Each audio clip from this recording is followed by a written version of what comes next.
मैंने भी कराया है हिप रिप्लेसमेंट सर्जरी। हेलो दोस्तों, कैसे हैं आप? उम्मीद है आप लोग अच्छे होंगे, स्वस्थ होंगे, मस्त होंगे। दोस्तों, मैंने हिप रिप्लेसमेंट सर्जरी कराया। हाँ, मुझे हिप रिप्लेसमेंट क्यों करवाना पड़ा, किस कारण से मुझे करवाना पड़ा, और हिप रिप्लेसमेंट सर्जरी होने के पहले और सर्जरी होने के बाद का मैं अपना अनुभव सबको बताऊंगा। तो दोस्तों, मैं एक बार ऐसी ही दवाखाना गया तो मुझे अपने कमर से अपना जो ये सामने का हिस्सा होता है, इधर ऐसा दर्द जम से रहता था। तो वहाँ मैं गया, अपना डॉक्टर लोग बहुत सारे चेकअप लिख के दिए, जैसे कि ब्लड के अलग अलग, यूरिक एसिड और न जानी क्या क्या चेकअप। तो हर चेकअप में मेरा ब्लड टेस्ट में पूरा रिपोर्ट नॉर्मल आता था। दोस्तों, कुछ समय बीता, मुझे तकलीफ़ और बढ़ने लगी और जो मेरा हिप है, हिप का बॉल था, मुझे पता ही नहीं था कि मुझे क्या दिक्कत है। तो एक बार ऐसे ही झांसी के एक दवाखाना में गया तो वहाँ के डॉक्टर ने मुझे बताया कि तुम्हारा कूल्हा जो है, जिसको इंग्लिश में हिप बोलते हैं, तुम्हारा कूल्हा ख़राब हो गया है। जैसे कि ये कूल्हे का बॉल, जैसे अभी देखो मैं ऐसा ये हिला पा रहा हूँ, ये ऐसा हिला पा रहा हूँ, लेकिन पहले उस टाइम में ऐसा था कि मैं ऐसा नहीं हिला पाता था, मुझे ऐसा पकड़ना पड़ता था और ऐसा रखना पड़ता था। पैंट पहनना है, कुछ भी करना है, ऐसा करके ऐसे पकड़ के, अभी अपने आप ये होता है और पहले भी ऐसे होता था। तो उस डॉक्टर ने बताया कि तुम्हारा जो कूल्हा है वह ख़राब हो गया है, इंग्लिश में जिसे कहते हैं हिप के जो बॉल थे वो ख़राब हो गए थे। अब दोस्तों, किन कारणों से ख़राब होते हैं, फिर मैंने नागपुर भी गया और वहाँ के आज वो डॉक्टर साहब अभी इस दुनिया में नहीं हैं, तो बहुत अच्छे डॉक्टर थे। चलो मैं नाम अगर लेना है तो ले भी सकता हूँ, पाकमोड़े साहब थे, डॉक्टर पाकमोड़े साहब, बहुत से लोग उनको जानते हैं। तब उन्होंने मुझे MRI, क्योंकि मुझे वहाँ विश्वास था तो मैंने MRI का पूछा और उन्होंने MRI लिख के दिए। मेरा चेकअप हुआ और MRI के दौरान मुझे पता चला कि मेरे जो है हिप के बॉल हैं वह ख़राब हुए हैं। उन्होंने कहा कि एक साइड का थोड़ा ख़राब है और दूसरे साइड का ख़राब होने की शुरुआत है, तो तुम्हें दोनों हिप को रिप्लेसमेंट करना पड़ेगा। और जो बजट था, बजट तो हिप रिप्लेसमेंट में कितना रहता है मैं आपको बताता हूँ। जैसे कि उन्होंने बताए थे कि अगर मीडियम साइज़ का हिप अगर आप रिप्लेसमेंट करोगे तो 1.5 लाख एक साइड का और दोनों का 3 लाख रुपए, और अगर थोड़ा सा उच्च क्वालिटी का, ज़्यादा ही उच्च क्वालिटी का लगाना है तो आपको 2,65,000 का एक साइड का हिप पड़ेगा, यानी जो भी है 2.5, 5, 5.5 लाख के आसपास दोनों का वो पड़ेगा हिप रिप्लेसमेंट चेंज करवाने का, रिप्लेसमेंट करवाने का। अब दोस्तों, उन्होंने बोले कि तुम्हारा हिप ख़राब हुआ है तो तुम शायद बहुत दारू पीते होंगे। मैंने बोला डॉक्टर साहब मैं तो दारू पीता ही नहीं हूँ।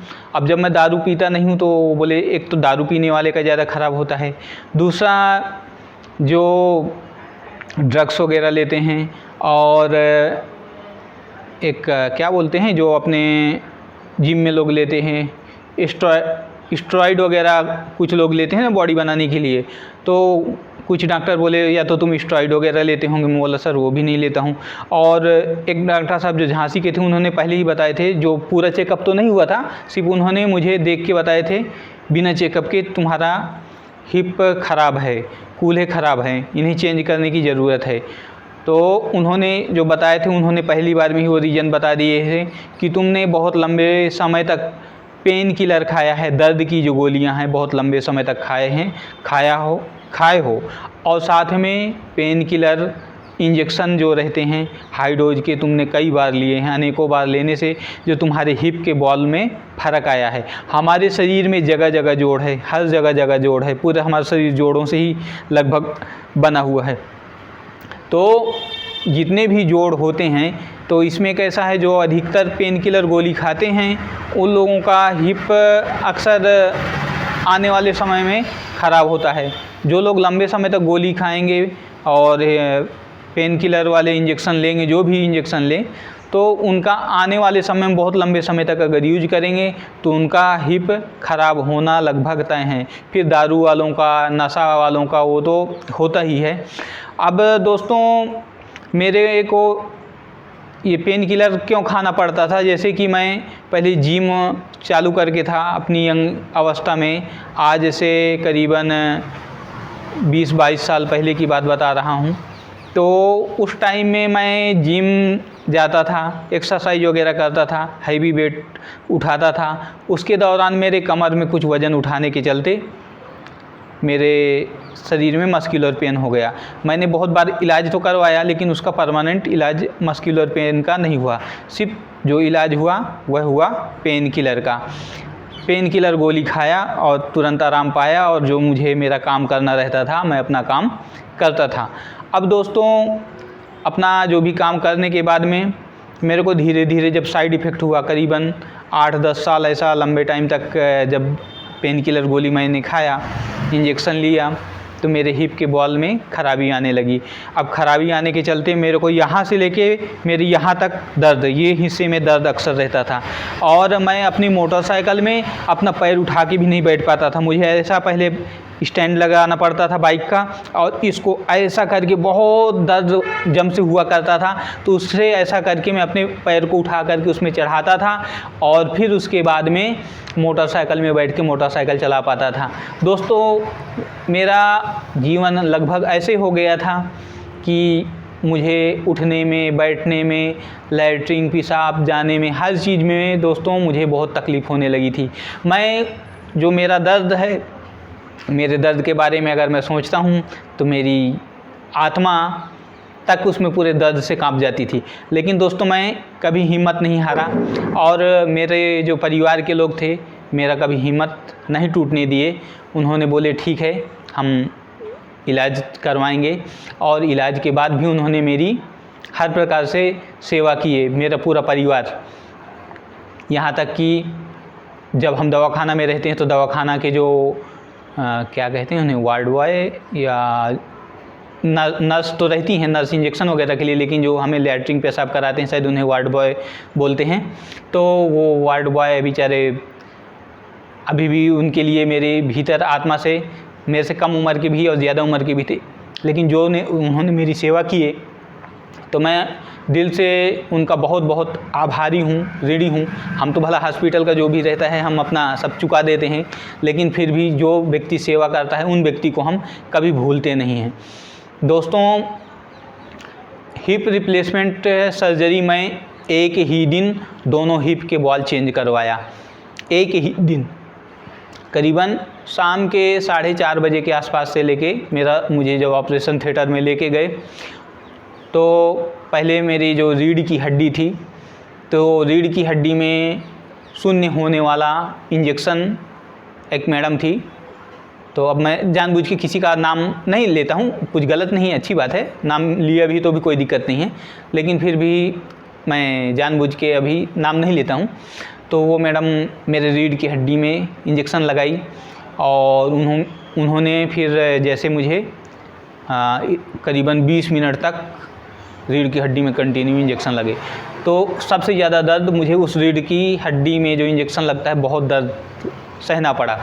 दोस्तों बहुत ख़तरनाक ढंग का वो जो इंजेक्शन, एक के बाद एक कई इंजेक्शन दिए जाते हैं रीढ़ की हड्डी में। फिर उसके बाद में जब हमारा शरीर उसके 20 मिनट बाद जब शून्य होने लगता है, शून्य होने के बाद फिर हमें ऑपरेशन थिएटर में डॉक्टर, हमें सब स्मरण रहता है, ध्यान रहता है, हम कैसा है बोल सकते हैं लेकिन अपनी बॉडी को मूवमेंट नहीं कर सकते हैं। उस इंजेक्शन के दौरान ऐसा रहता है कि ना हम अपना पैर वैर नहीं हिला सकते हैं, बाकी बोलने की और पूरा मुझे स्मरण है कि कैसा क्या होता है। यहाँ से ऐसा कटिंग किया जाता है। कभी डॉक्टर को अगर लगता है कि पेशेंट कमज़ोर दिल वाला है तो उसके मुंह पे ग्रीन कपड़ा भी रख देते हैं, और अगर बोलेंगे कि अगर पेशेंट हिम्मत वाला है तो उसकी ज़रूरत नहीं भी पड़ती है। तो वो ऐसा मुंह में ग्रीन कलर का कपड़ा रख करके और यहाँ से फिर ऐसा 36 टाँका एक साइड वाला यहाँ तक चीरा लगाया जाता है, और इस जगह से ऐसा चीरा लगा करके ये बॉल को ग्राइंडर से, जो भी उनका डॉक्टर्स जो रहते हैं वो अपने सिस्टम, सर्जरी सिस्टम के माध्यम से जो भी उनके टूल्स होंगे, तो उसमें से वो उनका जो ग्राइंडर रहता है उसमें से वो बॉल को कटिंग करके बाहर निकालते हैं।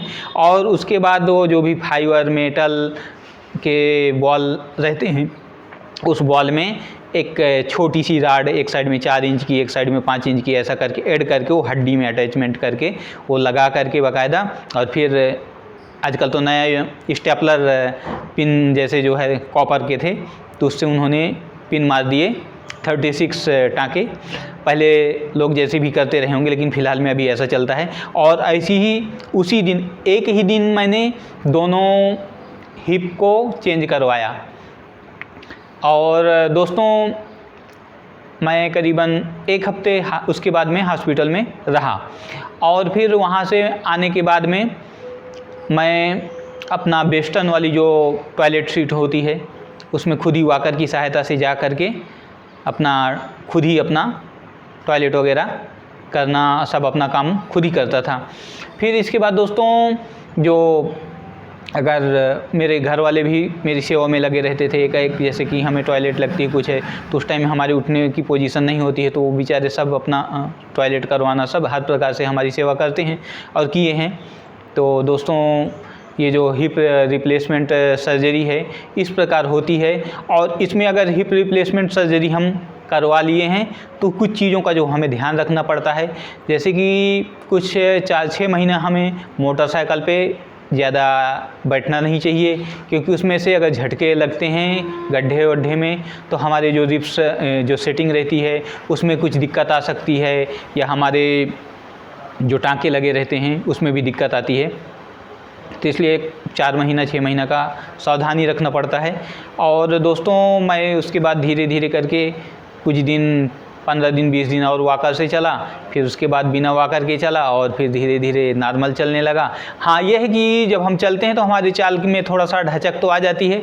अब जैसे मैं आपको ये बता रहा हूँ, देखो अभी मैं हिप रिप्लेसमेंट में सर्जरी के बाद में मैं ऐसा देखो अब नॉर्मल तरीके पे भी चल पा रहा हूँ, और ये देखो अभी उठने बैठने में भी ये देखो ऐसे थोड़ा सा हल्का सा वो रहता है खिंचाव बॉडी में, पहले जैसे वाला तो वो नहीं रहता है, ऐसा करके धीरे धीरे करके बैठ जाता हूँ, लेकिन थोड़ा सा बॉडी में दिक्कत हल्की रहती है। तो दोस्तों इस तरह से हिप रिप्लेसमेंट सर्जरी के बाद का ये है, हम अपना नॉर्मल तरीके से चल सकते हैं। और हमें एक चीज़ का सावधान ये रखना है कि हमें ज़्यादा जंपिंग नहीं करना है, ज़्यादा रनिंग नहीं करना है, नॉर्मल तरीके से चलना है, वॉकिंग करना है और वार्म अप करना है। और जैसे कि हम एक हमारा बॉडी रहता है उसको हम ऐसा लचीलापन बना रहे, तो जब हम उठते हैं तो थोड़ा सा इसी प्रकार के वार्म अप हमको करना चाहिए। और दोस्तों बाकी सब पूरी ज़िंदगी एकदम नॉर्मल हो जाती है, सिर्फ यही है थोड़ा सा हल्का सा चाल में समझ में आता है ढचक वगैरह, लेकिन यही है कि आप लोगों को ज़्यादा कूद फांद नहीं करना है, ज़्यादा जंपिंग नहीं करना है, सावधानी से रहना है। और डॉक्टर्स का कहना है, डॉक्टर्स कहते हैं कि अगर तुम अच्छे से रहे नॉर्मल तरीके से तो तुम्हारा ये हिप का जो सर्जरी है करीबन 20 साल 25 साल तक चल जाएगा। तो धन्यवाद दोस्तों मेरा वीडियो देखने के लिए। यदि मेरा वीडियो आप लोगों को पसंद आया हो तो आप इस चैनल को सब्सक्राइब करें, लाइक करें और शेयर भी करें ताकि लोग जागरूक हों। धन्यवाद दोस्तों।